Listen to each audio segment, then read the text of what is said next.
that's stopping gold from rallying? No, I don't believe it is. I believe, though, that the crypto world is impacting all fund flows. I believe that it's so easy, like this website here, Coinbase, it takes you 5 minutes to open an account.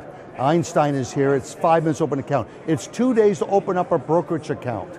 So it's so much faster and easier to be able to trade. Rather than junior companies, you can trade currencies.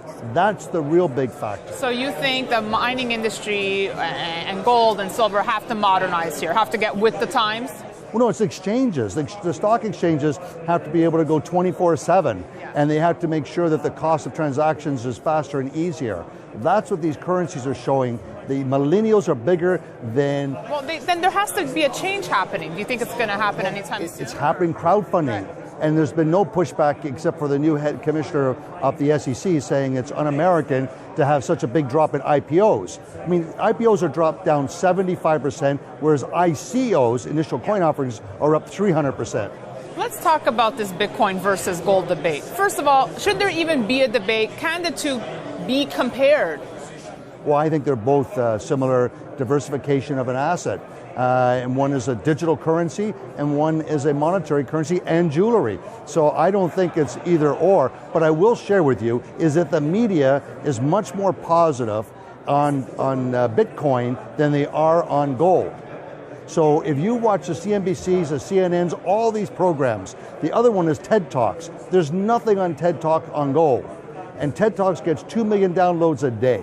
But there are 2 pages on blockchain and cryptocurrency. And I've heard this before because people have said to me, oh, the media hates gold. But why would it be in media's interest to hate on gold?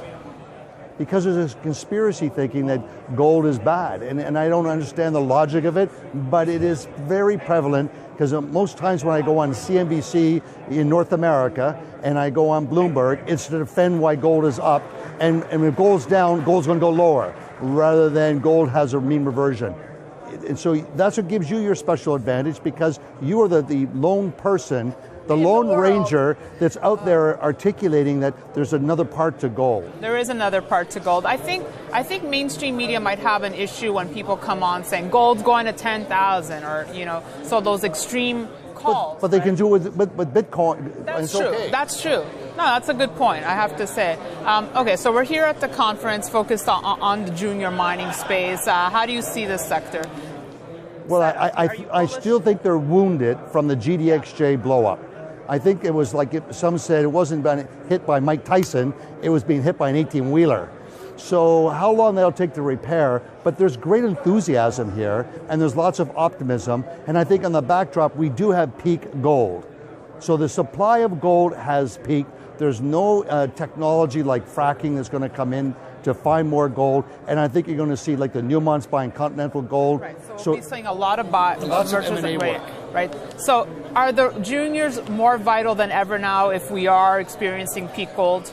Because why are we having peak gold? Is it because there's really a lack of gold or it's just a lack of exploration? What do you think the reason is? Well, Mother Nature's been pretty... So you think it's a combination. Mother Nature's much more difficult until you had a technology of fracking to unlock it. There's nothing, only Superman can see through rock, and he gets difficulties at lead. But it's very difficult.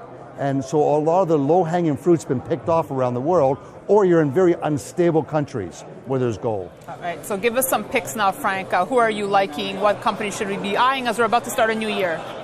Well, I love Gran Colombia. They've turned the corner.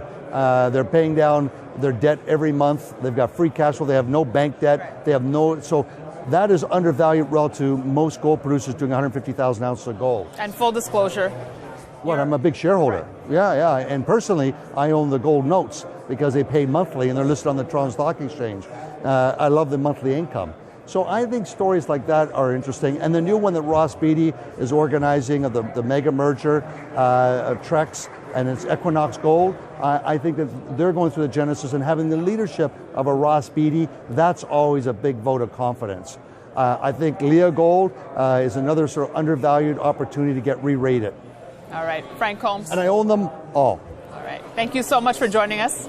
And thanks for watching. We'll have more for you. Be sure to stay tuned to Kitco.com. Thanks, Frank.